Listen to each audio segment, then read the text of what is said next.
passion for what you're doing. This rings true because it's so hard that if you don't, any rational person would give up. It's really hard, and you have to do it over a sustained period of time. So if you don't love it, and if you're not having fun doing it, you're gonna give up.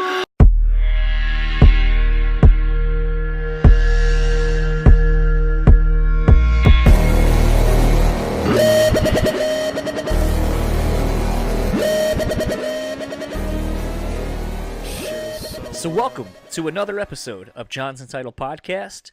This episode's guest is a really good one, and it's been a long time coming for me to get this person on, and it's none other than Mr. Toby Morrell, Mr. Bad Christian himself, and just an all-around Renaissance man, as it were.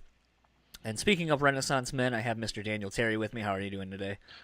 I'm doing good, man. The sun's out right now, so you can actually see me. I'm not just like a beard with a microphone attached to it. So that works out. Yeah, I gotta say, this I think this is a podcast you and I have both been looking forward to getting out. I think if you are a fan of band-based interviews or even sort of just interviews in the podcast format, Bad Christian has been one of those kind of golden benchmarks for a while as far as just real honest, sincere conversations, especially with having musicians on and so forth. So it was really awesome to be able to get Toby on. And as you'll probably hear me say in the interview, as we're recording this before we've done the interview, that I owe a lot of what I've learned early on to do the podcast from Toby and Matt. I had the Bad Christian podcast do a live podcast here at my house. You can go back through the archives and find the one live from Grand Rapids that was here in my basement. And just kind of seeing the bare bones approach to the setup and just how easy it was. And it was one of those things where I kind of realized that I could do this, and Toby even helped me out when I started doing more Skype-based interviews. I didn't know what kind of software to use, and I will admit this now. If you go back and listen to some of the first few interviews I did, literally I took my wife's iPad and I would Skype somebody, and I would put the microphone to the iPad on the other end of the microphone I had, so it was almost like we were sharing one microphone. And that is literally how, and I recorded into GarageBand, and that is literally how I did my podcasts. Oh, wow. I don't know if people can tell. Usually the common sentiment was that they could not tell, and that they were very shocked once I told them how ghetto-ly I rigged my MacGyver setup for a podcast. Hey, you know what? You got to do what you got to do, especially in those early days.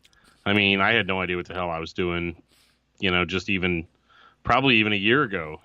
The fact that I'm like even smart enough to get on Skype and talk to you, like multiple times a week, it's like, like I'm totally shooting in the dark here. I just happen to be lucky enough to have a guy for that. That's been my only claim to fame. But even in the early days, I remember us trying to figure out. I think the hard part was phone conversations. We weren't smart enough to know how to do. Like we didn't know that you could just call people on Skype.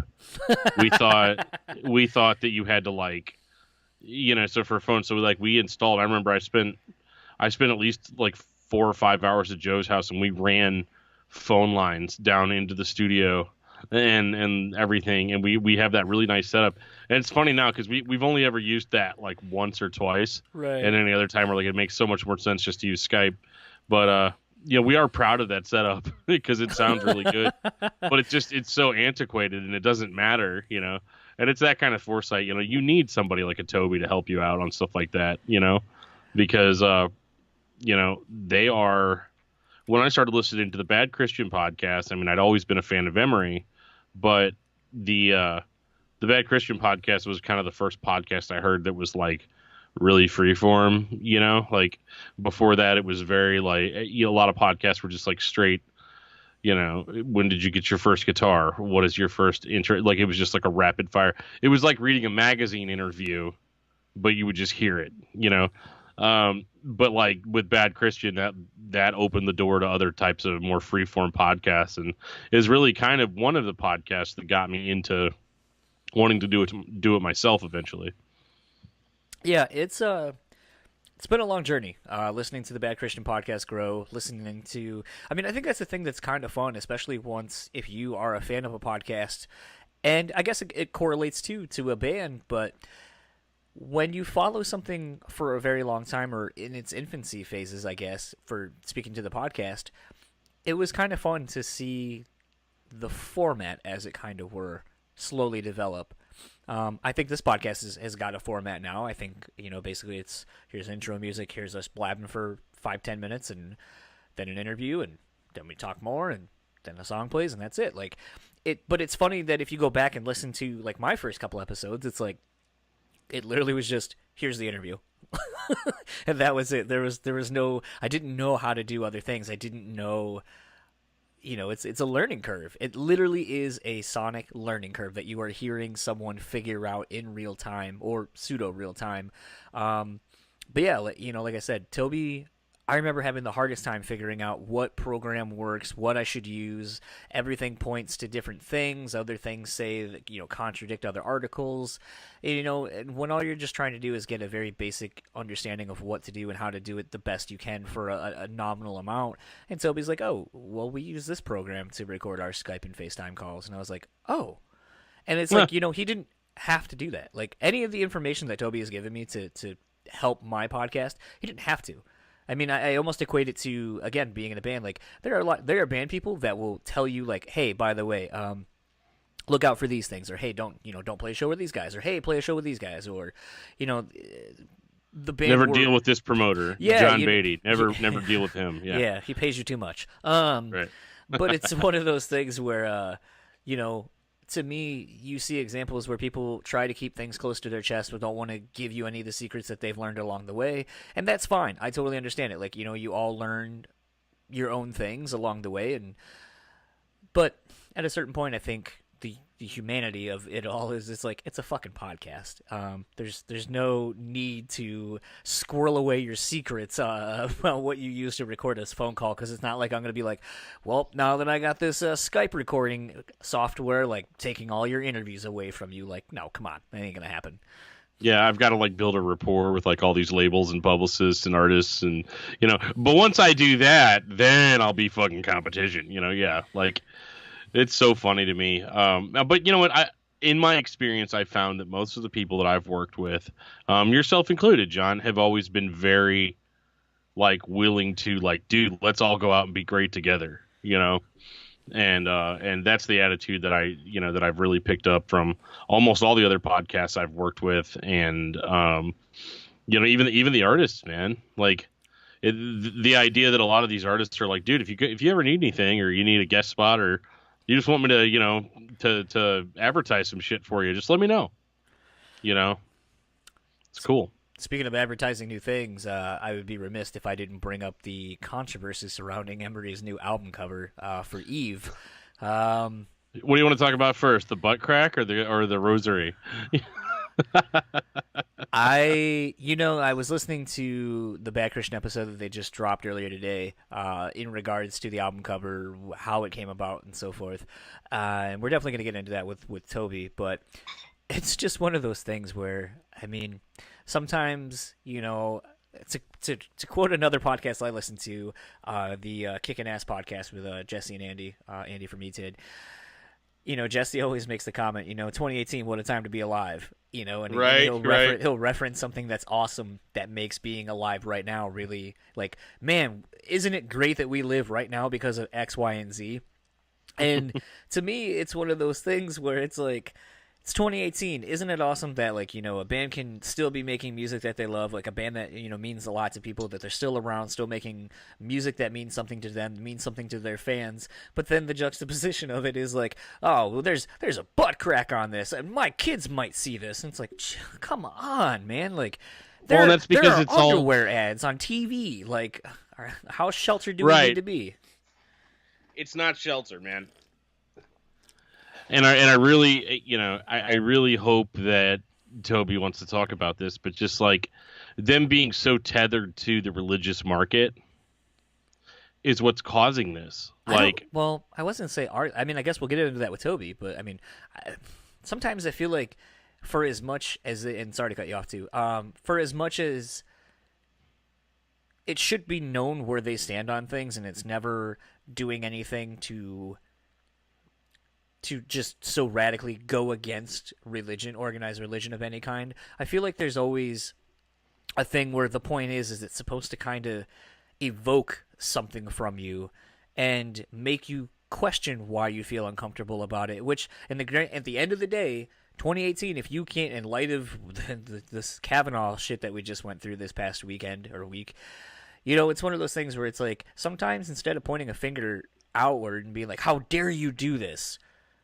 It's like, okay, well, how dare I what? Make you have to think about something? Make you question why you are so upset about a naked back and a butt?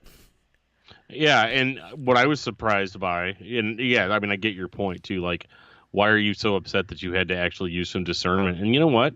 Maybe your discernment says, you know what? I think it's trash that they did that, and you walk away from it. But like, at least you made that decision yourself, and it wasn't like a herd mentality kind of thing. And that's what I see with a lot of stuff like this, is just this kind of herd mentality. Like, everybody wants to, Christians especially, want to have they just want safe music to listen to. Like, I want to listen to music that's a little edgy, or I just like the tunes or whatever, but I want it to be totally safe. And, a record cover like that is not safe for that audience. In their mind. I think it's a highly, I think it's a very religious album cover, to be honest. I agree. Just looking at it, the symbolism is so, it's not on the nose, it's not cheesy, but it's just it represents exactly what the album is. Yeah. Hey, we have an album, it's called Eve, and Eve's on it. Well. Who was not, clothed in the garden. It's all there. Theologically, it's on brand. Yeah. And that's the thing that I'm having trouble understanding why people are I guess I'm not surprised by it, but I don't know, just it's weird. We'll get into it with him, but yeah. Go ahead. I was going to say, I guess maybe that's a good place to end this. Let's get into our conversation with Mr. Toby Morrell of Emery and the Bad Christian Podcast.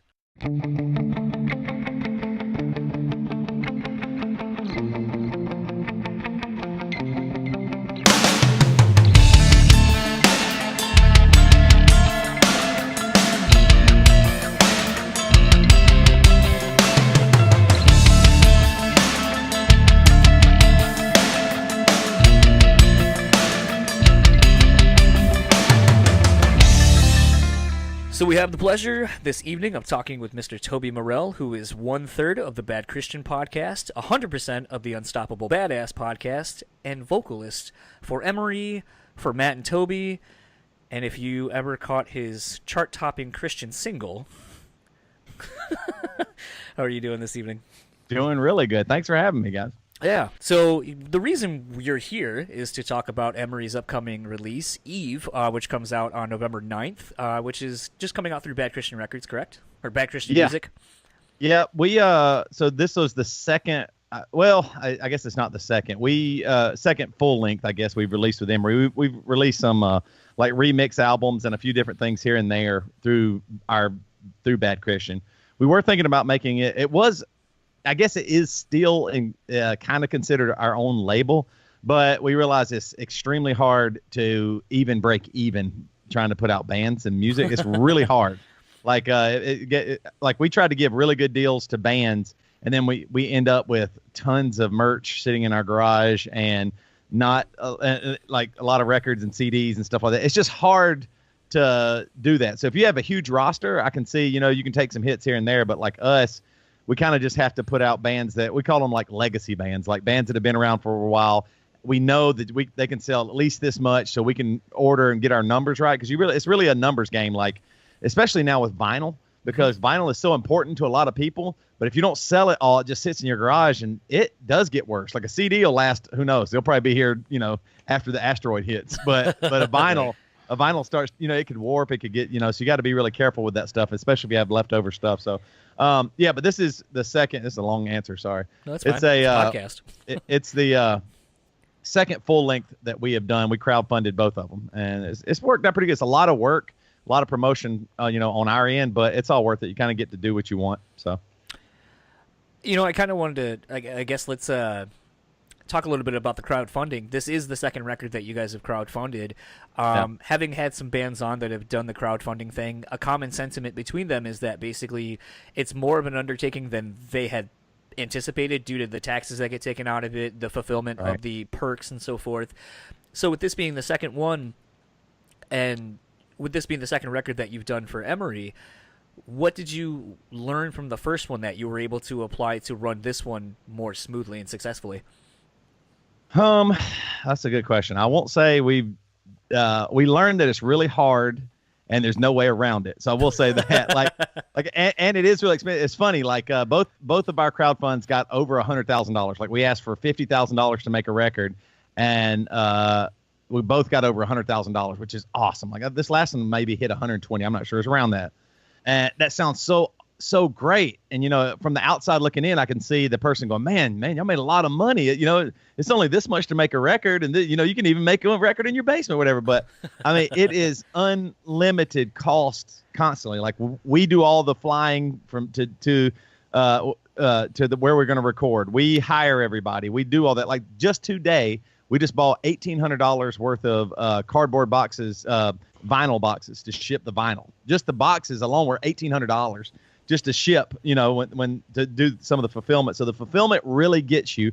I guess one of the things we learned from the first one was to minimize our fulfillment packages because it gets too crazy. Like the more crazy you get, then you got this weird thing, there's this weird heavy pin that adds, a weird dimension to a box so that you can't do it, or you can't do it in a bag. You have to do it in a box or whatever it might be. So you have to kind of take in consideration like what you're shipping to people, because it can get really crazy. Like it really can. And you want to do great packages and you want to do fun stuff for people, but it can get so overwhelming, the overhead with that. Because the boxes alone, like I just said, we just spent $1,800 just on the cardboard boxes for the vinyl. That's not including the shipping that we'll have to pay to ship those things. What else goes in there? The weights are always different. And then the real one that really gets you, the biggest lesson is anybody outside of America, golly, it costs a lot of money to ship. Good Lord. And as soon as it leaves America, you have no idea if it's ever going to get there or not. Like you just hope, there's tons of times. I'd probably say once or twice a month, we get like a email from England or Australia or something like that. And they go, I ordered something about 6 months ago and never got it. We're like, we sent it. I'm sorry, man. Yeah, there's nothing we can do. And sometimes we'll take the hit and reship it. But sometimes, it's like $35 sometimes to ship. It's like, holy crap. If you had 10 of those, that's really expensive to send, a CD. You mean Stamps.com doesn't help with that? Dude, don't talk about Stamps.com. We use Stamps.com, actually. It does help. Does it? Well, the reason it helps us a lot is because we do everything. Like right now, my wife and I actually handle all our shipping. And it's worked out because we can do everything from our house and then just drop it off. So it really is pretty helpful in that way. Like we do all the weight, stamps, everything from there, and then do it and then just drop it off instead of having to wait through a line. Because the first time that we did it, we didn't use Stamps.com, and Matt and Reva stayed at the post office literally like hours just going through each package. Oh, that was a nightmare for sure. I've only had to ship out vinyl on occasion, and I've been burned when I thought it was going to cost something, and then I look at them like, I need to fill out a customs form for this, and I don't know how to actually write this address and whatever this, like, I think I sent one to like Russia, and I was like, I think that's how you write an address in Russian. Yeah. I don't know. Yeah, exactly. One of the things about vinyl too, that's what's so crazy. I've been a proponent of vinyl for a long time because I'm like, okay, you get something where the artwork's bigger, the whole piece of, the instrument that you're using to play your music with is really cool. I love the sound of vinyl. But now after having shipped it now for the last year or so, golly, it makes me not like it as much. It I don't mind ordering a vinyl. I love getting a vinyl in the mail. Yeah. Do not want to ship them hardly anymore because it's just so much you have to think about and do. That's what. And as you guys know, every vinyl company's like backed up for months. Oh, yeah. So you have to take that. Like we're trying to get our record done just so we can make it on the vinyl deadline. You know what I mean? Like if we don't get the record done by this week, then the vinyl might not even make it by the time we need to do our fulfillment. It really sucks. Wow. Yeah, and they'll send you an email or call you or something like a day before, you're expecting your shipment or whatever. And it'll be like, hey, it's going to be another month. Like Right. I've seen that happen with bands before. And Right. then you got to get online and do all this damage control, and Exactly. it's a nightmare, but I mean it's worth it, I think. Like, cuz me being a big vinyl guy, it's like I need, like, when I get that stuff in the mail, I'm a little worried, like, how long has this been outside of my front porch? How long is it, Right. all that stuff. And I mean, I've got vinyl before that's warped, like, Yeah. whether it was just in a hot mail truck or if it was, so that packaging can't be cheap. I mean, I know for a while I was selling it to people with pizza box. Like, I'd go to a pizza place and be like, "Hey, can I get like a couple of extra large pizza boxes from you?" done that. And just wrap it up. Yeah, yeah. So I mean, yeah, it's definitely got to be a nightmare. Yeah. It is worth it, though. You're right. Like, I wouldn't trade it. I love vinyl, and I'm glad it's really made this strong comeback. I just hope more vinyl companies start happening, because I don't think it's going away, and it's it's a great way. Have you looked into Third Man Records down there? I'm not sure. I even forget the name we work with. Our guy's been really good. We did a one of our living room shows with him, John. We did a living room show with you one time, but we did a Matt and Toby living room show with this guy Daniel Dopp, and so he's been handling all our vinyl for a while. We probably switched a company here or there, but the company we're with now, I wish I could say, can give them some pub. They've been pretty good to us. So there you go. I mean, the best part about this this new vinyl will be that you can have the most controversial Emery album cover enlarged. apparently it is, isn't it? Oh, I'm putting it on my wall. Like, that's not in front of your kids. You're gonna put it in front of your kids. Dude, my wife is an art major. Like, my kids are no stranger to nudity. You know what I mean? Yeah. Like, I mean, we're like a Christian household, but there's a certain sense of like art and appreciation for things like that. And what I found really interesting, actually, when I was, because I was like, as soon as it went up, I'm like reading the comments, like make myself a tub of popcorn, just crack open a beer and just read those comments. Right. And the thing that I thought was the most interesting is that, I mean, obviously you're going to get your expected people being like, well, this is just tasteless trash, or this is, right. But what I found the most interesting is that they're like, people had more of an issue with the fact that she was wearing a rosary. Oh, I know. Isn't that crazy? I was like, wow, really? Like, you're like focusing in on like the one religious symbol on the thing, and that's actually the thing that you're more upset about. I found that I just found that wild. Like, it was funny. We talked about we actually talked about this on our recent episode of a Bad Christian podcast, but it's funny because I called Matt today. I have been more affected by the comments this time than I thought I would be, which is funny because I'm usually, I usually just go hard ass and like, screw you. You think I'm stupid? Well, you're stupid or something like that. But I guess I'm getting old. And I don't do that as much. I still mess with people a little bit. I'll do a joke here and there.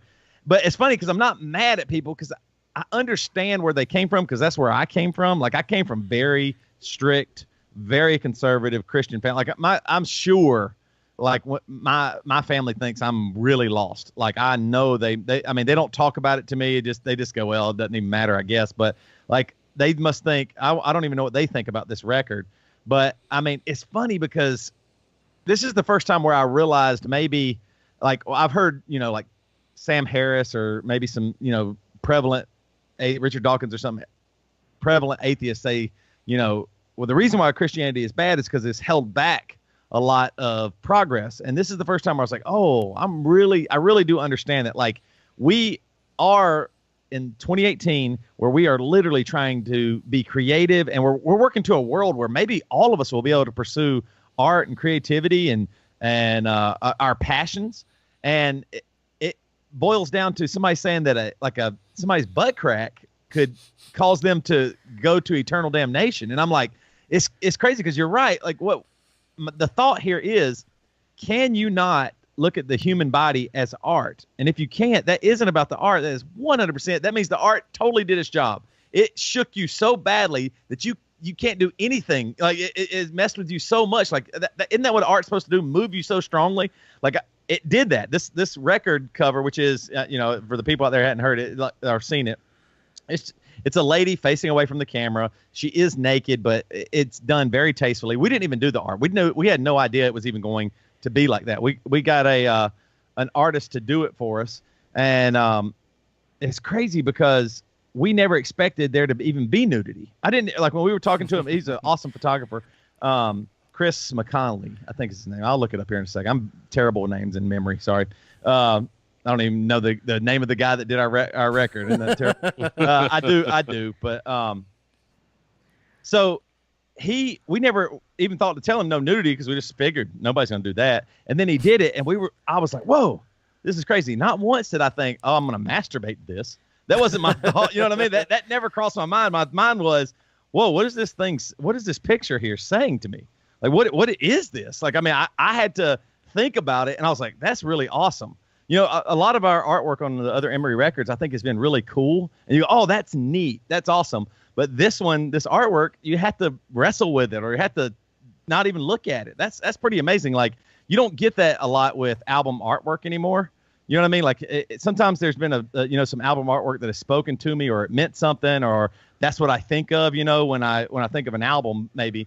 But this one, I was like, it is going to cause you to have a reaction no matter what. So at least that means something. At least that means the art was worth it. You know what I mean? Instead, it should have just been a silver CD. And who cares about the art? Either you care about having art on a CD or an album or record, or you don't. So I think that's what's kind of cool about this. But it really does bum me out. I guess the reason I've been feeling so emotional about it is it just feels like are we so quick to just shut everything down that you can't have movement, that you can't have progress, like that you can't like move on and go, okay, yeah, there was this time where we dehumanized people, or it was this and this, but now we're moving on to where art can be the human body. It can be all these things. I don't know. So it just kind of made me feel like, man, where a lot of the things I still believe in Jesus. I'm still a Christian. That's not going anywhere. But Christianity, as the religion, really feels like, man, it is holding people back. Like it's going to force its opinion down your throat, as opposed to just listen for a minute. Just take a moment and say, why in the world would Emery do this? Not me. I mean, I got a personal message today. I got a DM. I've been getting several, but just today. Those demon messages? The guy, I guess he was from another country. It was a very strange name. I couldn't even, it was a different language. But he said, please reconsider your art. Many men will stumble, and you're going to cause them to do this. Please, hear me. And I was like, who are these guys that that would masturbate so quickly or lust so quickly at this? I mean, especially when you can, easily at any moment, if that's what you're going to do, at least go get something better than that. Right. Right. You can go to how many websites are there? If you have to have lust and masturbate and think sexual thoughts about, at least go to a place where it's you get your preferences met. Right. Not this one that's talking about, the idea of Eve and what it means for the vulnerability of nudity and what that means to women in general, and how women have been treated, and the sin that was thrust into the world through women. But then the whole idea, whatever thoughts, I don't even want to put the thoughts in people's heads I want everybody to think what they think about the album. But it's just interesting that it's so many people, like that guy from another country who probably hasn't listened to our band since Walls, had to write me today. So that's awesome. Okay, you haven't cared about our band probably in a decade, but this is at least now we did something that made you have to write me from another country. Okay, I'll take it. Well, and I'm not nearly as organized as John, but I did have, because John's got he's got a notebook with all of his questions written down like a Boy Scout. Nice. Yeah, it's the reason it's John's Untitled Podcast and not Dan's Untitled Podcast. But one of the things that I wanted to make sure that I did ask was, with everything that you've done, with Bad Christian, with Emery, even with Emery's, a lot of Emery's lyrics, and I've always gotten the impression that the goal was to change perception, change, kind of like, because sometimes I joke, I always say, the Bad Christian Podcast is the professional shit disturber podcast, right? But I don't really see it as that, as much as just trying to change perceptions. So I guess, is there kind of a feeling, like, do you feel like that is something that is still very much a work in progress in changing perceptions? Because whenever you get kicked, because you'd mentioned that, the comments got to you a little bit more this time than they normally would. Do you think that, do you feel like it's been successful changing perceptions, I guess? Or you sometimes worry that, like, oh man, it doesn't matter what I say, it doesn't matter how hard we try, there's still going to always be these people out there. Yeah. They're going to push back. I think what I'm learning, I guess I'll answer that question two ways. One thing I'm learning is that I always thought in terms of who's on your side. Maybe that's just because I grew up in the South, and maybe but I think in terms like that. Okay, well, these people, we are in a group, or this is my tribe, or whatever it might be. You hear that word thrown around a lot as well. Oh, this is my tribe, this is my crew, this is my group, or whatever. I don't. Very recently, even I've just been thinking that's not as true as you think. Like, whatever you might agree on something, but there's definitely several things that you will disagree with, no matter what, whoever it is, and wherever you are. And there's some beauty in that, really. And I'm glad. It is a little scary because it's easier, and it's maybe the lazier way, but it's definitely easier to go, oh, this is my crew, these are my people, we think the same, so that's my team. But when even your team, you can't totally like I was thinking about it today, just with this album artwork. I think if you asked every single member of Emery, really, like, they might not give you the truth, but they'd give me the truth. I was thinking if I asked every single person in Emery, they each would have a different answer about our artwork. And it might even be similar in lots of ways, but there would be some differences that would be surprising, which I think is pretty cool. And then the other thing too is I think, not so much, I don't think if we've changed people, but I will say that I think that we gave people a voice, that there is something maybe different. Like, it isn't just those red and blue states or Christian, non-Christian, or there's so much more complexity to this life. And I think we've been diminishing it way too long. Like, I don't think I can necessarily change anybody's mind, but what I can do is go as far as I can go. And that opens up a little bit of breathing room for them to go, well, I won't go that far, but I kind of can go here. That's one of the things about the Bad Christian podcast that I think's been cool. The number one comment we've always got is, I don't agree with everything they say, but, and I know when somebody's saying that, they have to do that disclaimer, because some of the stuff we say is messed up, it's fucked up, it's not good.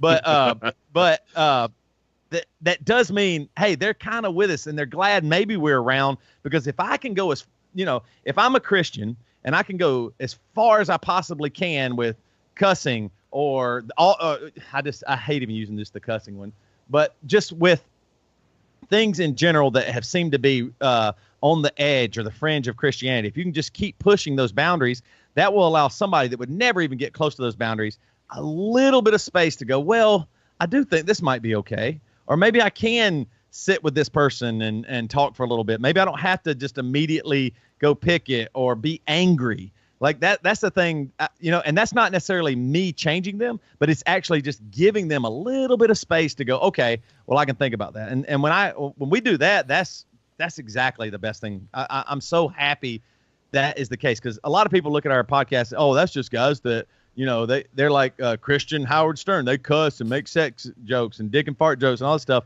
And I'm like, no, it is so much more complex than that. I know what I'm doing. It was a risk for us to start cussing on our podcast. As stupid as that sounds, that was a risk, because we're in the Christian charts. Our name is Bad Christian. We, in fact, are Christians. And for us to cuss wasn't the way to make money. If we wanted to make money, we could have gone way harder right, been way more hidden, and it would have worked, because churches would have started giving us money. It's not like the churches ever, in general, ever run out of money. People are willing to do. Most people run away from us. They don't want it. The big time Christian world doesn't even want to touch us. We're more of a niche than anything else. But we decided, hey, we'll take a risk here. We'll be as open and transparent, honestly, as we can, so that maybe somebody else could be. Because that's the biggest thing about Christianity. That's the biggest thing about our album artwork. Are we really saying, like, when the guy that wrote me or whatever, are we saying that Christian guys just cannot control themselves? Like, Emery, please don't put a picture of a naked woman on the cover, because Christian men cannot have any control, and they will masturbate or rape or what are you actually saying? Because that's the implication there. No atheist wrote me going, man, I'm really struggling with this. They just go, okay, it's the album. Cool, move on. Well, it's weird. It's weird to me that men didn't masturbate or rape or anything like that before this album cover was released. That's you know what I mean? So I mean, right. Like what percentage of men and they're going to say, young men or teenage boys, and I can tell you that, if in absence of anything else, if you have decided to masturbate, a bowl of fruit's going to work just as good for you as an apple pie. as a nudie mag or an apple pie. There you go. Yeah, and also clothes don't stop you from lusting. No. Right. I mean, they don't. That has never worked in the history of the world. Anyway, also I sound like I get excited when I talk, so I'm not mad at these folks. Like I said, I was there very recently to where there was thought. Matt and I were talking today. We had Pete Holmes, the comedian, on our podcast, and he was talking about having a Playboy or something around, and I was like, ugh, I don't know what he's. I mean, that was like 2 years ago, and I was just like, and I'm not saying I'm pro Playboy, but where my brain has changed now. Hopefully, I have new neural pathways to at least go, wait a minute, Pete Holmes, what's he trying to say here? Let me think about at least what he's saying and what he means and what is he talking about sexuality? Like, there's more complexity in saying I have a Playboy than it's just, oh, yeah, look at her big boobs. There's just more complexity there. Now, it can be that, too, of course. And guys love looking at naked women and jerking off and all that stuff. I get it. I'm not a fool. But if maybe we start with, like you said, like a guy wrote me today on Twitter or whatever, you were saying how you might have nudity up on a wall in front of your kids. What better way to show people, hey, a body isn't just for sex or just for lusting. It actually is beautiful and meaningful and powerful, and there's something artistic about it. And, oh, yeah, our God made it. Like, let's start there instead of don't look at it because you cannot help yourself. I mean, let's at least start on the beauty side and the love side and the respect side. I mean, that would be so much better for men and women, of course. Of the last couple of things on the actual album cover, and we'll get to the actual music behind the sorcery of the naked woman. To me, looking at Emery's discography, to me, this is the most visually striking album cover since I'm Only a Man, because I'm Only a Man, especially if you got that nice, like, digipack type version of it where it was like a chrome-ish looking album cover. It literally was forcing you to look in the mirror is kind of how I interpreted it. I was gonna say, John, I'm pretty sure I was on that album cover. That's just my face. Yeah. Right. But to me, like you were saying, and like you said on the podcast that you guys released today, the Bad Christian podcast, the point of an album cover really is kind of to evoke something that goes along with the album and kind of make you want to figure out how it all ties together with the bigger narrative of what's being within the package. And so when I kind of was looking at the new album cover, obviously it evokes a very visceral reaction, whether it's one of I'm startled, there's a naked person on, or more to the point like Dan and I were talking before you came on, where it's like, okay, let's look at all the other things that are in this album and on the album artwork and taking into consideration when you listen to the record, like how do these pages that are torn, how does that apply to something maybe that you're saying? How does the veil, like, is that a metaphor for like how we veil ourselves, or all these things? Like, and I think that's been there's been a couple of people in reading the comments who kind of are going that route with it, where it's like, okay, let's really, no pun intended, break it down and let's break it down and try to figure out maybe there's more symbolism here than we're not getting at first glance. And to me, I think that's a thing where when I saw the album artwork, when I got the record, even just in a little file, it made me really interested to want to pay closer attention to the rest of the thing that went into you making this album, because to me, that's the important thing. And I think that's the thing that's kind of lost right now. But something I kind of wanted to know is, you had said that this had a completely different album title. It was, what, Lonely Gods? Was that what it was called? Or The Lonely Gods? Yep. And so, obviously, seeing this album artwork before it officially became your album artwork moved you enough to completely change your concept of what the record was going to be called. At that point, I assume all the music and stuff was done. But to me, I think that's a bigger thing that hasn't really necessarily been talked about is how even this thing moved you to change your perspective of what the record meant to you at that point, to where you would now rename it something different to reflect this album cover in relation to the rest of the music within. Yeah, that's a great point. you're right. Like we had tossed around a few different names, and then we were like, okay, we'll do Lonely Gods, but nobody felt like it totally captured what we were trying to do for the record. And then when this artwork came along, it just felt so vulnerable, and it was so current too. Like the idea of a person with no clothes is especially a female at this day and age. I mean, it's always been this way, but now it's such a poignant topic, and it's in our culture right now. Almost couldn't have a bigger subject than how are we treating people. You know what I mean? Like that maybe I feel like we've had these thoughts and maybe even discussions for years, decades, centuries, but this is a time where people really do want real change. And so when I saw the photograph, and I do have the guy's name that did it, I actually ended up finding him. I typed in something, maybe I typed in Lonely Gods, or I typed in something like about loneliness, or I forget what it was. But Christopher McKinney, and you can find him online. He's an awesome photographer. He had several different pictures, and what was really funny, the first picture that I loved of his was just a suitcase with like a balloon hanging, and then there was a balloon with a noose around it. And it just felt so empty, and it spoke so much, but there wasn't much there. I mean, just a balloon with a noose. I was like, man, what does that even mean? It had me thinking, and then so that's why we had him do it. But when I saw that, I was like, man, so much of my faith is built upon this woman and her sin, but it's my sin. And what does that mean? And like, what does it mean to literally, like, if you notice, especially in the comments, people go, they were naked and they were ashamed. People really put emphasis on that shame part. And how dark is that, man? Shame's like maybe one of the heaviest, worst things on earth. Like, I mean, it destroys you. It gets you when you are, a victim, and then you have to live in shame as well. Or when you screw up and then you have shame and you just can't shake it. It felt so strong, and it really did feel vulnerable. It feels like you are naked, like something could get you from any direction, and you have no protection, and you're just in the middle of nowhere. And the deep woods have always been like really inspiring to me, or scary, or so filled with imagination, or it fills me with imagination of what is in those woods, and where is it taking you, and it's like kind of a destination that you can go to in there that you don't even know. Like, it's still untraveled where you're headed. So all of that did kind of shake me a little bit. And my initial thoughts were too, was like, oh man, I just don't even know if I want to deal with people's, comments. I don't even know. But man, like I said before, if art really does matter, then it has to matter. And so it's worth a few people saying, talking shit online, which is so hilarious. Like, that you would be, like you're really taking a stand by going to a band's Instagram and posting, I don't like this.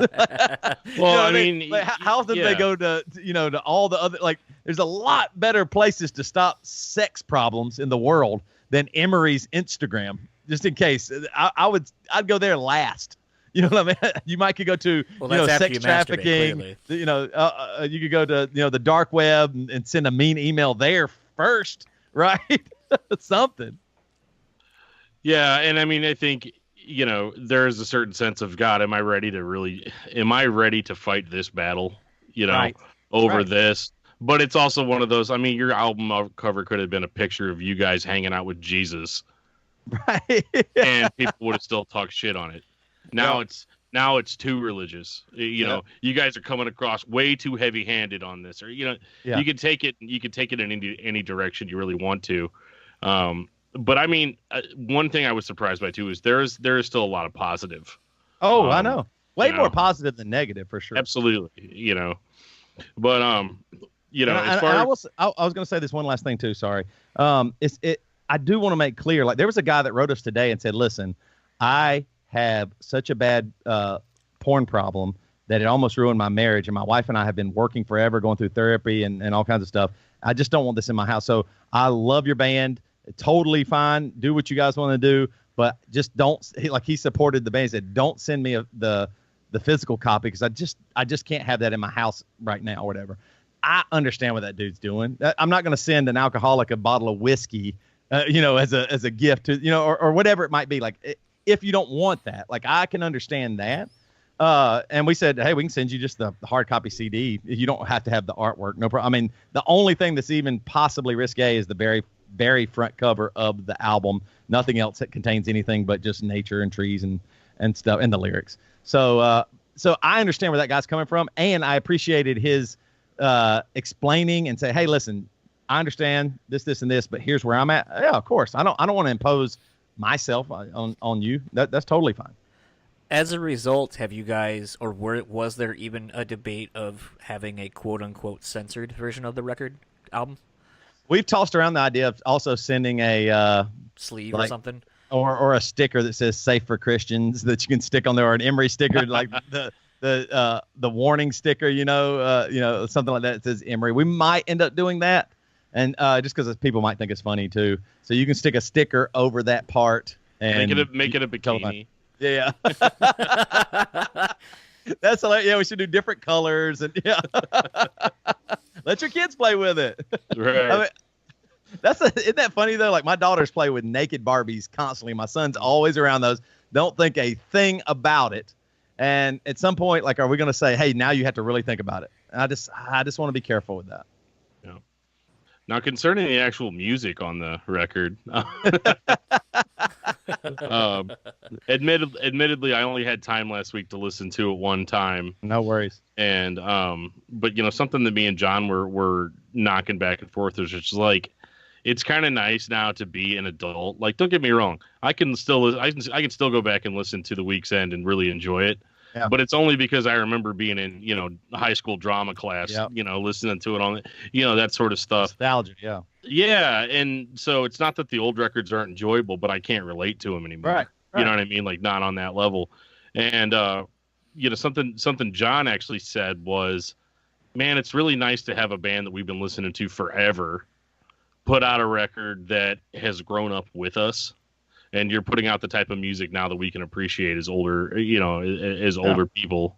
Not necessarily old folks, but, like. No, yeah. No, I appreciate that for sure. Like that is like maybe one of the best compliments that we get is people are excited about the new record, and it's because they can listen to it. I agree. Like I never understood bands that put out like the same record every single time. I mean, it can work for bands, but there's a part of me, like my favorite band, Weezer, or one of my favorite bands. I would love for them to put out another Pinkerton, but even when they do or come close, like this last record, it's not the same because you're right. That nostalgia, that's who I was at that time. And so it's not who I am now. So I'm reaching to a memory instead of the band. And so it's really nice. Like when guys like you and folks say, yeah, I grew up with this and the music's grown up with me too. That's a huge compliment. Yeah, I think this is perhaps the most grown-up Emery record. Like Gone is kind of the youthful aggression that's not necessarily misplaced, but it's misguided. Yeah. And to me, I feel like when I listen to the record, it just, I don't know. I mean, I just turned 34. I'm married. I have been married for a few years. Like, some of my friends are getting ready to have kids. It's like, this sounds like someone at my point in life, or people around our age at our, this is the life they go through. Yeah. Just growing up, this feels like a very serious adult record. And I don't know. That's just a feeling and a sentiment that hasn't left me the two times I listened to it. It feels age appropriate, I guess is the best term I can come up with for it, which is weird, but no, I think that's great. And I'll say this too. There's still like new bands coming out that can be heavy or crazy or young and wild, but that hits me now and where they are at right now. You know what I mean? Like they'll change eventually, but like a first record, I still will, listen to some heavy stuff, and I always check out on Spotify new bands or heavy stuff that's coming out just to give it a listen. And it can get me to a point where I'm like, oh yeah, man, I'm really digging this because I know it's authentic to them and where they are at right now. If we tried to do that, it wouldn't be authentic. And I think y'all could see right through it. You would see right through it. Like we have to put out a record like this because it would be fake otherwise. Kind of wanted to talk a little bit about the recording process, working with Chris, who, by all accounts, is now the quote unquote new guitar player, but I think has been around for since the last record. You know, it seems like you guys like to keep everything very internal, and I've often kind of wondered, do you feel like that's to your advantage or to sometimes maybe your detriment at times of not being able to maybe be able to fully realize what you're trying to do because you guys are all so close to it? All right. Yes. I think overall, because we've been a band for so long, we do know what we want, but I do think sometimes it is like this record took a long time to get done because we were just kind of rolling it over in our head, but and then also it took us a long time because we're older and we do have kids and we're trying to figure out when we can record and when we can fly here and when we can do this stuff. But adding Chris kind of gave us that outside. I mean, Chris did a lot of the guitar work on the record. And he had input where we were like, hey, should we do this? And he'd go, no, I think it's fine this way. Whereas before I'd be like, and I'd wrestle with it and I go, and I wouldn't feel maybe as confident in it. But when you have somebody like Chris that's come in, it says, I mean, he's been in, bands and we've known him forever. When he comes in and says, hey, this could be cool for this part, his identity isn't wrapped up as much in Emery. So he can just make a cool guitar part and then we can go yes or no. And he's okay with it. You know what I mean? Like with us, it's like I'm writing this lyric and, it means everything. And I want it. And, oh, you don't like it? Well, it took me 5 days to write this one line. It means so, and it's me that wrote it. It's about Toby. And so it is nice. I think getting a little bit of that, even with just one member saying, hey, well, look, what if y'all do this? And his ego isn't wrapped up in it as much, or identity isn't wrapped up in as much, is really nice. And then we've worked a couple times, with a few other people that have stretched us too, like Aaron Sprinkle or Bo Burchell, who does the mixing. Troy Glesner did the mastering on this record. Those folks give us some good input too from the outside, so that really helps. And that maturity, when we're talking about how it grew up with us. Yeah, that is meant in every sense of the word. In that, I started noticing that all the way back on "I'm Only a Man." That was the first one that.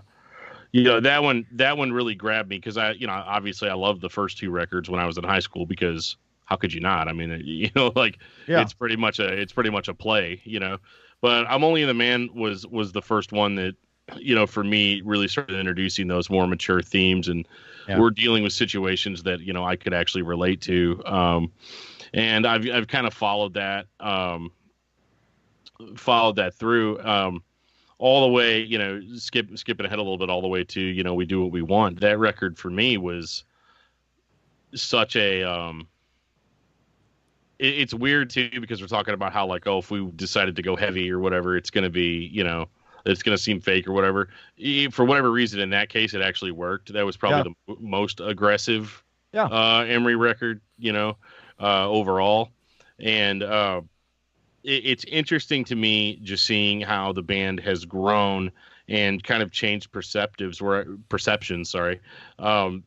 from being almost a little bit more conservative, like being more of that Christian band, starting out, versus where it's at now, where I still think it's very much still that, if you can call it that without all the stupidity that goes with it, Right. But do you think that, album art aside and all that stuff that we already talked about, do you think that people still very much, look to Emery for any type of spiritual guidance at all, or is that even the intent? I'm assuming some people do, just because we put out ideas about God and our relationship with God. So I think some people probably look for something. I don't know if they're looking to get closer to God. I don't think anybody's thinking about it as worship music. Like our last record, You Were Never Alone, every single song is a story from the Bible, but it obviously would never be played in church. Like I did the stories as first person, all different characters from the Bible, that every single, all the way to the end, which is Jesus. And I don't think people looked at it in a way of helping their faith, but maybe it expanded their thoughts about God and what could be. So I like that. Yeah, I don't know if I'd want somebody to look to me like that as a preacher or anything. I get real wary, or I'm weary of anybody prescribing anything these days. Like when they say you should do this, I almost want to get away from it. It doesn't even make sense. Like if you're not talking in like we or me, this is what I'm doing, or we could maybe try this, then don't say you. I don't like it when people are saying that. So if somebody's looking to me going, hey, Emery said this and I should do this, I'd be careful of that for sure. So you would say there's definitely like not any pressure then to like deliver anymore, like as far as trying to deliver that experience. I know there's a lot of, because I've been in Christian bands and stuff, and there was always this immense pressure coming from people just to be like, well, you got it, you have to be inspirational, you have to be this. And so based on your answer there, I guess you're saying there is no really then for you as far as having to try to be some sort of spiritual guide or anything like that. No pressure there. There wasn't much pressure ever. Tooth and Nail never gave us too much pressure. Like the only even comment, I mean, they let us do pretty much whatever we wanted to do. Like when we left the label, it was just so we could do more on our own, not because we disliked the label. We still work with them on the labeled podcast. We're fans of Tooth and Nail and their bands. The only time we even ever had a problem or an issue with Tooth and Nail was on our song, The Butcher's Mouth. We named it that because they thought, I guess it was my southern accent, that I was saying the bitch's mouth. And the lyric, and I was like, no. That makes that song 10 times more awesome. The butcher's mouth. So I said, how about we just name the song? Because they were like, maybe we should change the lyric because it sounds like bitches. I was like, okay, why don't we just name the song The Butcher's Mouth, and that way it'll clear up. Yeah, totally fine. And so that's what we did. So, because it's funny you say that. There was pressure back then, I'm sure, for the label, because all their money came from people going, this band smokes, or that guy might have done this with that girl, or vice versa, or they can't. There was all this weird thing outside of the art and the music that we all grew up in, which is really strange. Like it's crazy because churches let you play rock music, but you had to do it a certain way. Like you got a place with a sound system, and kids could show up and all kinds of stuff, which is really neat. Like the church had something, and then they screwed it all up by letting the youth pastor come up and preach in the middle of your set for 30 minutes. Like, what in the hell are you doing? You know what I mean? Like, come on, you were so close just to like making people realize you're cool. Like the church could have been a really cool place and some churches did. I'm generalizing here, but it's just funny. Like we got out of that scene pretty quickly. Like we played some churches and it was great money, and man, they were so nice. They gave us hotels and all this stuff, but it felt so fake and so weird, and like maybe we would have to be preachy. And I was like, we'll hide and we'll lie. We'll become bad people if we do this. So we got out of that quick and never really felt too much pressure. We just always wanted to write what we thought we should, though. And several of our songs honor God or talk about God. It's never been an issue, really. So one thing, kind of speaking to the bitch's mouth, apparently. Yeah. There's a song on this record with sort of a reference to not that it was called the bitch's mouth, but the fact that maybe you'll actually have a song with swearing in it, an Emery song with swearing in it. Yeah. I know that's been a question that's been beaten to death, and I kind of love the early 2000s vibe of like, here's like a really long song title that actually has nothing, quote unquote, to do with the song. So I had a good chuckle when I saw that was, again, I can't remember the exact song title, but I know that was basically the sentiment of it. Yes, people always ask me, are you ever going to cuss in an Emery song? That's the name of it. Yeah. So I know you've addressed this several times over the Bad Christian podcast, and I think even on Matt's podcast a couple of times. But I mean, at this day and age, other than just the fact that I think as an artist sometimes it's easier to, I think we can all agree that using profanity a lot of times is kind of a dumbing down of being able to articulate yourself better. That being said, at this point with the podcast being what it is and being so brutally honest about things and including the swearing and everything, excuse me, has there been an Emery song maybe that's not been released or has been released that where you have and you took it out because it just didn't feel genuine? Maybe, I don't know if that's the word I'm looking for. No, we never did. I just never thought we needed it. It's not that I care one way or the other.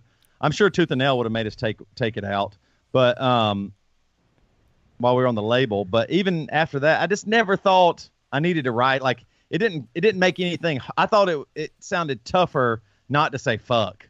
Right. You know, like you can say fuck, you know, and that's what you say when you stub your toe or something. But I was just thinking in my mind when I write the lyrics, like it might even sound tougher if I don't say that. If I explain it a little bit more, or I use, you know, the lyrics this way, it might can come across even harder or tougher or darker or meaner or worse. Right. Maybe even more, you know, whatever it is. And so we never ended up really, I don't think there was any song that we ever cussed in that, I mean, I might be totally forgetting something. I don't think there ever was anything. I don't think there was ever a lyric. Not that I can think of. Yeah. I mean, obviously nothing on record, but I just always. Oh, wondered, No, in even general, away, yeah. Okay, because it's like, you know, in the writing process, maybe you're like, here's a holdover word or whatever, just to make it work.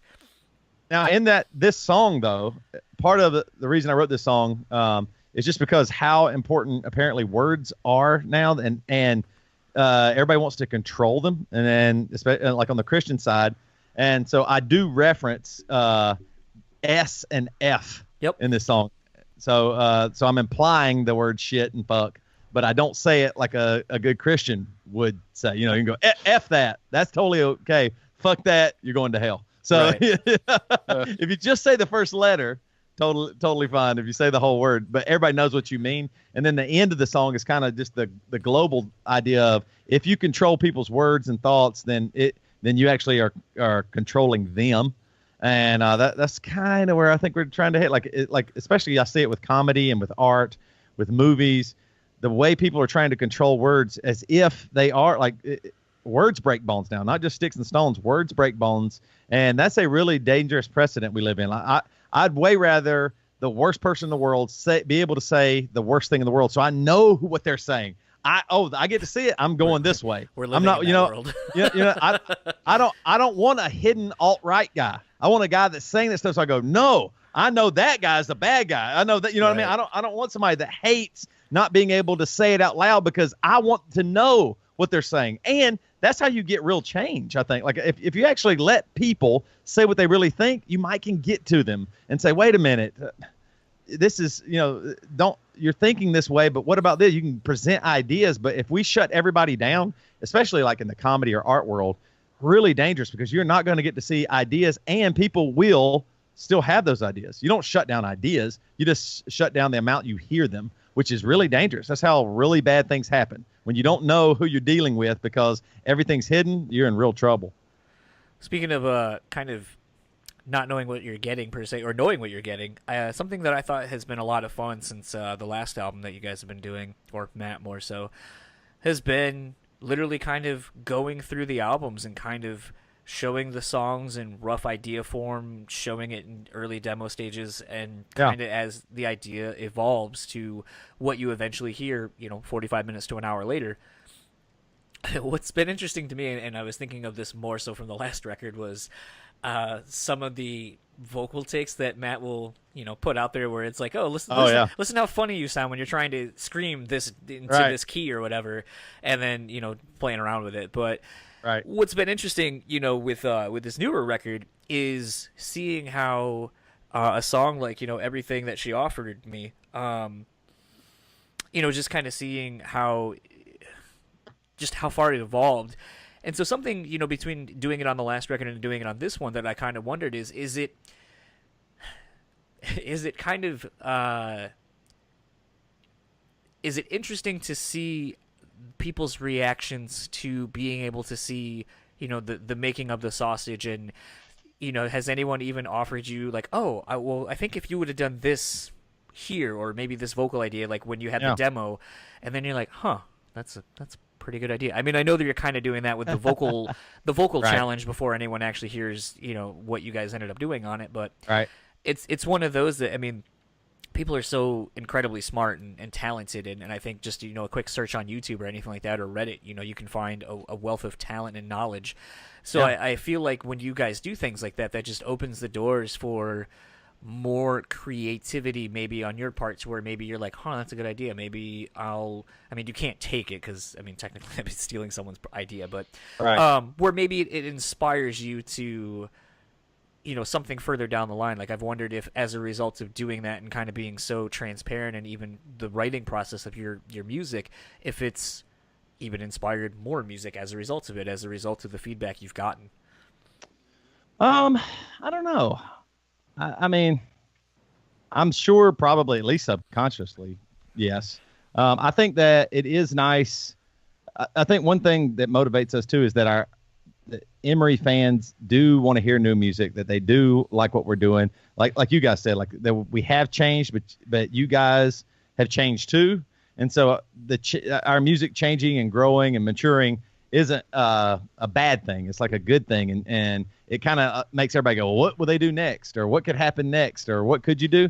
So I think in that vein, yeah, I think that's what's been kind of cool. I do like it that folks, even like this little game Matt was talking about, or like, so I also do a podcast called Song Rescue, and Devin and I just talked about Safe, because Matt was able to talk a little bit about it, but Devin wrote the song and we wanted to go a little bit more in depth about it. So if you like that song, you can go to Song Rescue and on iTunes or songrescue.com, check it out. But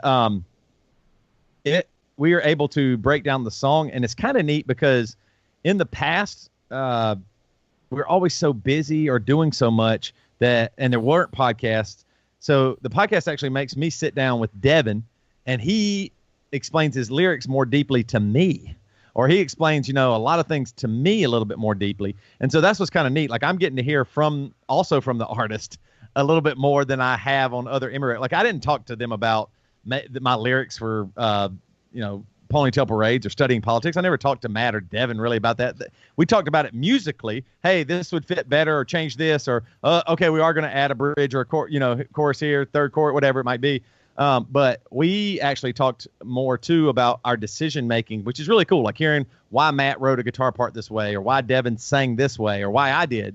So that's been kind of neat within our band. Yeah, it's been really kind of interesting just to kind of see that, and especially, I mean, Matt's a very unique individual. I don't think I need to tell you that. Yeah. But yeah, it's always interesting hearing when he, like on that song where, he's just talking about like, yeah, I just, I want to create this song and I just want to get it all twisted into itself and play things that shouldn't be a typical arrangement. And then I go, well, fuck, man, like, what do you, like, you're handing this off to, like, Devin and Toby and expecting them to be like, all right, well, let's just see what you do, like some kind of weird experiment and, like, hope that it comes out good. Like, that's kind of mean and weird.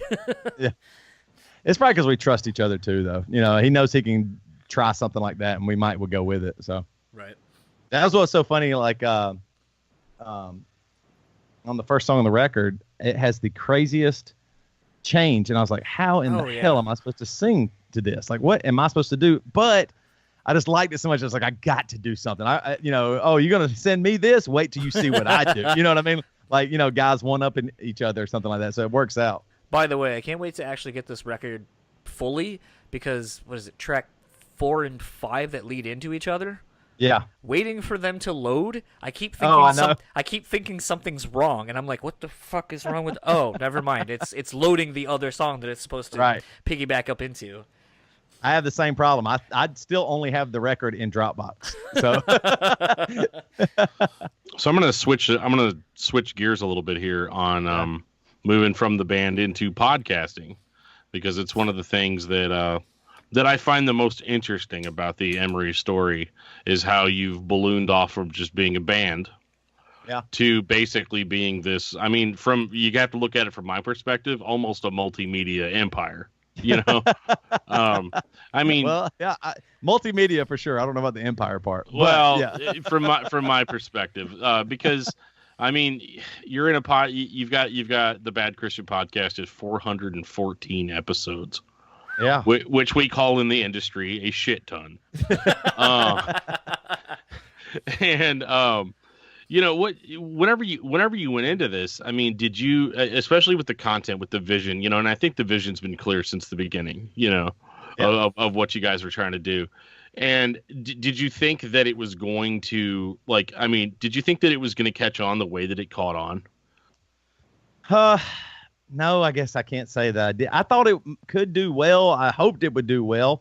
I mean, I maybe thought egotistically, oh man, we can do really good, but I didn't think it would be like this. Like, I think you're right. Like it kind of transformed into a bunch of different stuff to where, we we're writing books and we're making records and we're trying we're doing a podcast and we're making a documentary.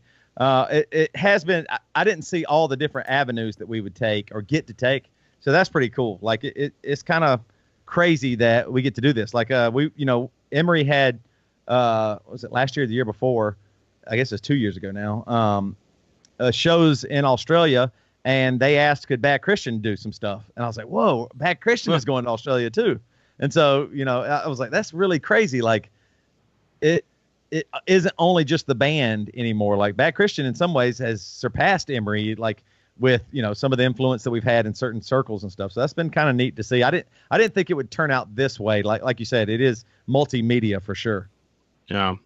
Was there ever one of the things that I was the most inspired by with Bad Christian, because I started listening, way back when, and I wasn't, it was before I ever even thought about talking into a microphone and giving it to, for people to listen to. And one of the things that attracted me to it was the free form nature of it, because I feel like, podcasts, even though podcasts are huge now, it wasn't that long ago whenever they were basically in their infancy as far as, because now they're people's talk radio, but they get to control it, Right. And, and so a lot of music podcasts, because that's what I started with mainly, was music podcasts. And Bad Christian kind of had that because it had the Emery angle. And, right. BC Music was a huge push, in the beginning. And so, did you guys set out to do a free form podcast, or was there ever any attempt to try to script it out, or, have like a bullet point or something like that? I think we tried that, and we do, obviously we do get together and say, hey, let's talk about this, we make like some notes and stuff, but that's still general stuff. I would say we thought maybe we could do something more to a form, but realized we were just bad at it. So it wouldn't work. And one of our strengths, I think, is in spontaneity. We can be kind of funny. We can make fun of ourselves. We can get into a fight. All those things are possible. So with each episode, there's a possibility something crazy or funny or wild could happen, which is kind of, that works to our benefit. If it's always the same thing, which I mean, I love podcasts that are always the same thing. Like you said, there's tons of music podcasts or history podcasts that I listen to that are scripted or set up, science podcasts, whatever, that I really appreciate and love. But it is nice when I get to listen to a free form. Probably, obviously the biggest, best, probably Joe Rogan, that just is going to sit down and you get to hear a real conversation with people. So yeah, I wish we were, our biggest weakness is I wish we were better at interviewing, just because I think sometimes we, let people off too easy, or we're too hard on people. I wish I was better at just having a conversation than an interview. Sometimes I go into interview mode and I wish I could just stay in conversation mode. So that's probably the thing we're trying to improve the most, is when we have a guest on, even if we don't know them, even if we're, really agree or really disagree, let's have that conversation and see where it goes. And I think that's one of the cool things about podcasts. I think you're going to get there. Like, people are understanding, wait a minute, you can disagree and it still be okay. You get to hear somebody for, an hour or whatever, and they're just talking. That's really powerful because it's not scripted. So you're getting their real opinion. That's really valuable. Absolutely. And do you feel like, because you put yourself out there to the extent that you have, I mean, obviously Emery did interviews and stuff and, did all the press and all that. But, with you guys being out there as a consistent thing every week, do you think that actually enhances the experience for fans, because we can kind of go into these songs now and we feel like we know you, we feel like we know Matt, because when you listen to you now for over 400 hours, you know what I mean? It's one of those, like, do you think that is an enhancement to it, or do you feel like maybe sometimes the having yourself out there maybe makes people get a little too comfortable with you whenever whenever you're out somewhere? People are pretty cool. So it is funny when somebody walks up to you and they know a lot about you. You don't know anything about them, but they know a lot about you. You know what I mean? Or they start making inside jokes with you, or so, like that. Sometimes that can be a little off-putting, but it's not like I don't like it. Like I appreciate that people feel so comfortable that in a way it helps, because it's immediately past any uncomfortable, like, I like your podcast or I like your band. Like, that is harder than somebody making a joke. You go, oh yeah, you listen to that episode, that was crazy. What? And then you it kind of is an icebreaker in a way. So I guess I like it overall. Most people are pretty respectful too, and aren't really jerks. No, there's a few people out there that take things too far, but that's always, small. The 1% spoils the batch sometimes. Absolutely. Do you think that as a result of doing the podcast, because this is something I've kind of noticed in just doing this for about a year and a half now, do you tend to find that you're more aware of how people don't listen anymore? Yeah, I think, for sure. I'm definitely aware of that. Yeah. Best question. Including myself, unfortunately. I realized how much it's so funny. How much data and information we miss, is really crazy. Like, I'll go back and listen to our podcast sometimes. I used to listen all the time, and then I was like, what am I doing? But I'll still go back and listen sometimes, and I go, holy crap, what a killer joke Joey made. Or Matt made a great point there. I just talked right over it. Or oh, man, I didn't realize Matt was talking over my point, and I had this thing, I wanted to say. It's really funny, even just within our three on our podcast. I'm like, whoa, I missed so much of the podcast. It's kind of wild. Like, there's large sections of the podcast sometimes I've zoned out, or I'm talking and not paying attention or whatever. It is really crazy how, listening isn't anybody's strength these days. I was just talking with Jason from Bullet for My Valentine the other day, and it was only a 20-minute in-person chat, but it was something that he was, when I asked him at the end, like, oh, plug your socials, and he's like, I'm not really active on any of them, because I feel like that's a problem this world has, is being so wrapped up in being in a tiny screen that you're missing on the everything around you. And I was like, I think that's one reason I really enjoy this medium, and why I wanted to be a part of it in some way, shape, or form, is because I don't get this in my everyday anymore, because it is exactly like we were just saying. People aren't listening. People are looking at a phone. They're always, people are always concerned with the next thing that's going to keep their attention. It's like, I'm right here. Like, right. If you it's fine if you don't want to talk about what I'm talking about. Just be like, shut up. Let's talk about something else. Let's talk about, I don't care about sports. Let's talk about whatever. But I feel like just the day-to-day interactions are gone, and I feel like that was the biggest drawing point to wanting to do a podcast, was just kind of actually having a reason to sit down and talk to someone and hear their stories, because I think everybody is interesting in their own way, shape, or form. Yeah, I totally agree. It has, because of social media, because of the unbelievable thing, our phones, it has changed the way we view relationships. I think I do wonder what this, like my kids, what will their relationships be like? And maybe it'll be good. I'm not even going to say it's going to be bad, but it's interesting because we can be way more voyeuristic now, and we can pop into people's lives for a moment, say something, and then pop out and have no real, nothing can really bad happen to you. Nothing can really stick, I guess, to you. You can just pop in, say this thing. Oh, you're having a baby. Yay.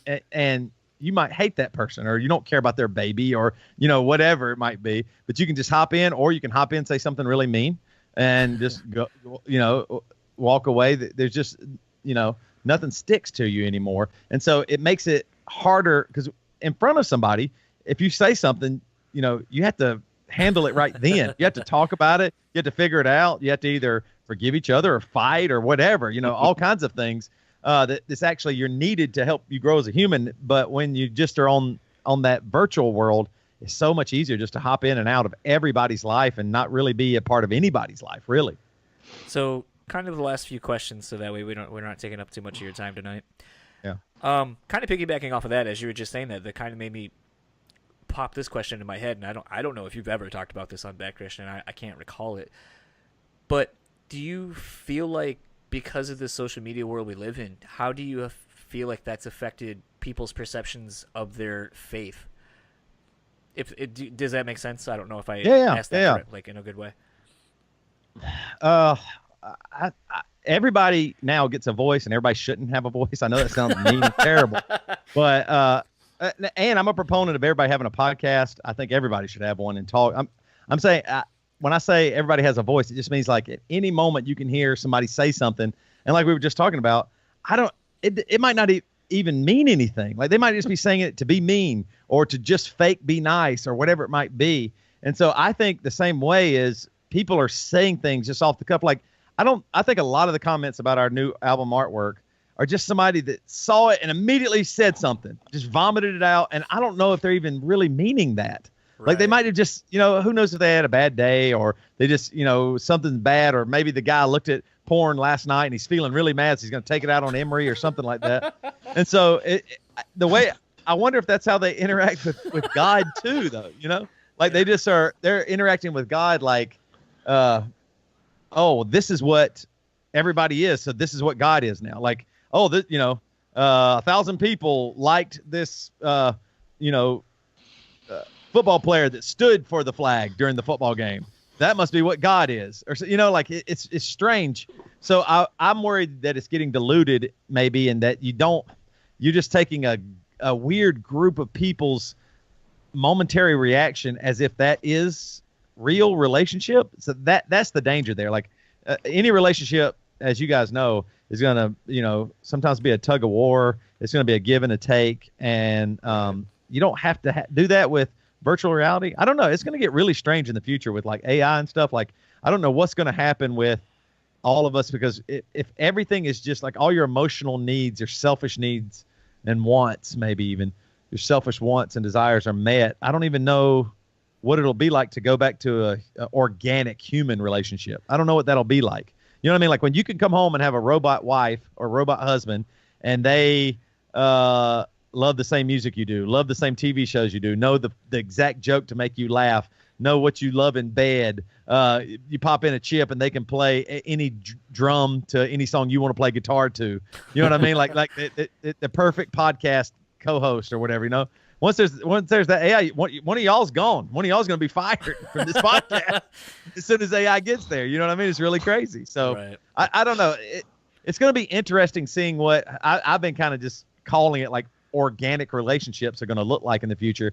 But like, I guess maybe that's even human relationships, what those will look like and how they will be, the value they'll have. Like, what is the value of that? Because you're going to have a lot of people that's like, man, I'm working my ass off. I'm doing all this stuff, and then I got to come home and deal with this shit. Nah, I'll just stick with this, program, or like the movie Her or whatever. Like that's not that far off. No. You'll be okay. You know what I mean? But like, I feel like Ex Machina is not far behind it though either. Oh, just not far at all, because all the stuff we're giving computers so much data about ourselves. I think it was Rogan talking about it, or somebody was talking about it on Rogan, a doctor, about how much information actually Facebook has about how we act as people, mm-hmm. and what we actually care about, what we don't really care about, even though we think we do. All the information is being gathered. And so it's going to be a very easy. I know technologically it'll be difficult, but it'll be very easy to get you.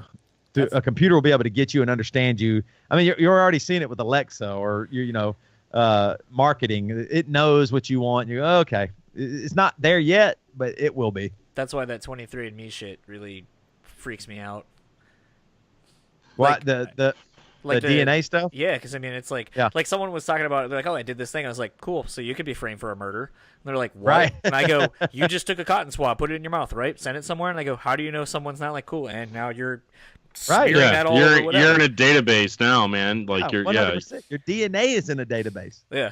Well, I think that's the thing about Facebook and a lot of the social media stuff is everybody's like, well, I think it's great. You guys are complaining about a free service, but we do pay for it with our information. Well, we just don't know yet how we're paying for it. Right. And I don't want to get metaphysical and say we pay for it with our souls or whatever, but like, right. But to a certain in a way. And the fact that they know what I like.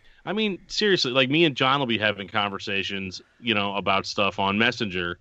Yeah. Oh shit! I hope they don't look at those. Well, some of those are hilarious. No, but like we'll be having a conversation about like, hey man, are you drinking Night Owl beer, or were you drinking? Yeah. And then sure as shit, man, a day later, I've got those ads right on my Facebook feed. You know what I mean? It happens all the time. Did y'all get the presidential alarm today on your phone? I apparently was not one of the. I got it. Oh well, apparently I'm gonna die now. So. Well, it scared the shit out of me because I was on a ladder drilling some stuff up on a garage door, and I'm like, I'm having trouble getting the script, and suddenly it was like, and I I'm know. like, oh, like almost I know. fell backwards off the thing, and then I was like, oh, I got all scared about something that doesn't even matter, I know. I mean, when is Thanks Trump going to be the new thing we all say? Right. Thanks Trump. It was funny. I was talking to Matt on the phone. It came through on his phone too, and it stopped all sound on my phone for like 10 seconds. Oh, wow. So we couldn't even hear each other. And I was like, man, that's really crazy. There's probably a decent chance that today somebody was on the phone with somebody dying, talking to him, and Trump interrupted.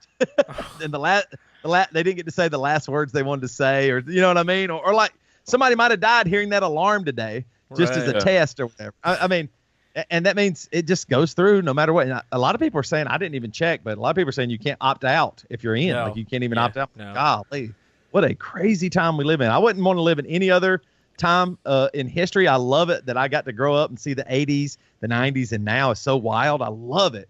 But it is a crazy time with information, with privacy, what that all looks like. And then you're right. And then the opposite side of that is you're getting so much more too, like with podcasts. Then, the technology of podcasting is amazing. Anybody on earth can talk to anybody and you can hear some real shit. That's pretty cool.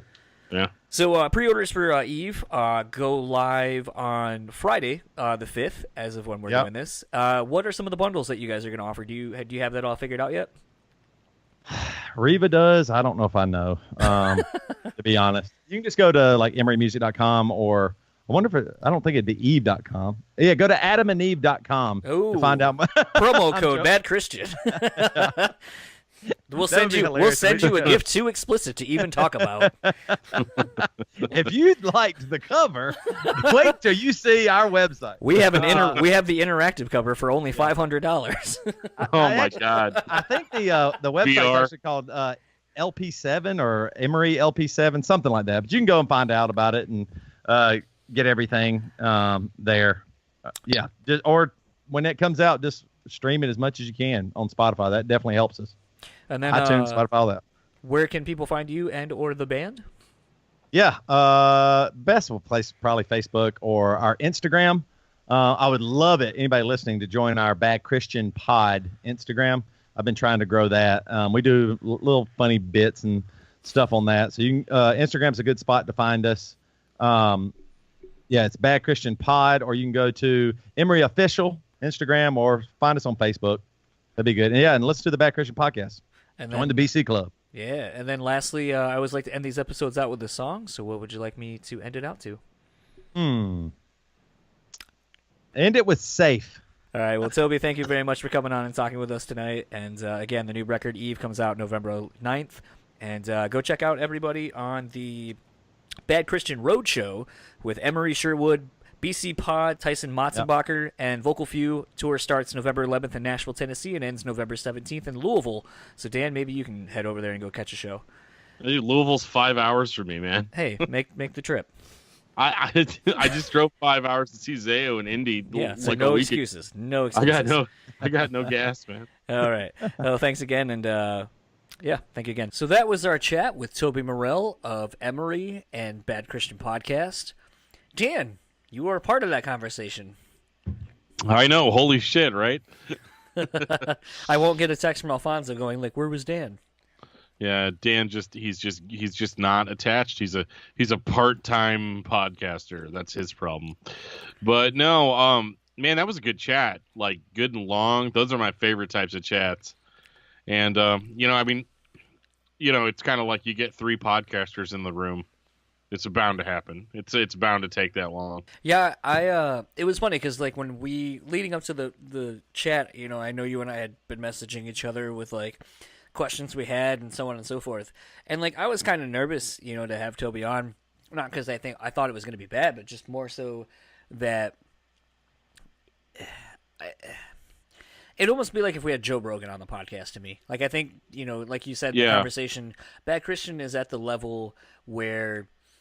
A lot of people who are into music and interviews, I think, and maybe are into religion side of things as well. I don't think it's out of the realm of plausibility to say that, a lot of us hold Bad Christian in a high regard for what they do. And so to me, even when I was listening back to this chat after we did it to like edit the episode, I was like, I feel like I'm listening to a Bad Christian podcast, but it's not a Bad Christian podcast. It's our podcast, and to me, Right. that was very surreal. Well, yeah, I mean, just like, you've listened to 400 hours of this dude's voice, and now he's talking to us and answering our questions, and it's different. It's a different experience, And but I like too that it wasn't stiff at all. It was just very just open to talk about anything, whatever stupid question I could come up with, in the moment or whatever. But I mean, it was all handled with extreme respect and care, and like I said, man, I think when people listen to this, they're gonna think it's one of our better interviews just because of how real it all was. It's definitely one of our best sounding interviews all the way across the board. I mean, I guess that's the perks of having somebody who has really good equipment to. Yeah, like I said, 3 podcasters basically. Yeah. We've all done this before. Yeah, it was. I don't know. It's still very surreal. I think there are a handful of guests that when I started this podcast, I eventually wanted to have on, and getting Toby on. I mean, it's honestly, I probably maybe I'm underplaying the value of my own show, our own show, however you want to spin that. But to me, Toby, Matt, the collection that is Emery, they don't need to come on this podcast to talk about their record. They don't need to go on other podcasts, typically. I mean, unless it's the same level or higher than what they're currently doing. And, I mean, like Toby said, when Emery was going out to Australia, someone was like, hey, can you bring Bad Christian with you? And it's so a podcast is being asked to come out in addition to the band. I mean, I think that speaks to the level that podcast is at. So, very much my point. Emery doesn't need the members of Emery don't need to come on this podcast, and that's not lost on me. But like some people have said, at some point you need to not downplay what you're doing or what you bring to the table. And I think that's still hard for me because I just, as you'll eventually hear me say in the Porter McKnight interview, where I was like, oh, I've taken this podcast so much further than the year and a half of the last time I talked to you. And he goes, where have you taken it? And I go, well, I'm still literally staring at a wall, the same wall that I was when I talked to you last time. So literally I have taken it nowhere, but in every other sense of the word, I've taken it kind of further. But it's still one of those things where when you get to talk to some of the people who inspire you to do the thing that you're doing, to pursue the passion that you are in the midst of, it's still very humbling. I mean, I know that I felt that way when I had Doc Coyle on, because to me, even though Doc Coyle hasn't been associated with his podcast all that long, to me, you spend an episode listening to Doc or an interview with Doc, and he is so well articulated in his thoughts, and just he has good interviews and good conversations with people, and that it inspires me to want to be on that level. And tonight, doing this episode with Toby, I think was one of those experiences for me where I was like, okay, I guess I'm on the level to get someone of this nature who is a professional podcaster. That is one of the things that they do to make money outside of a real job.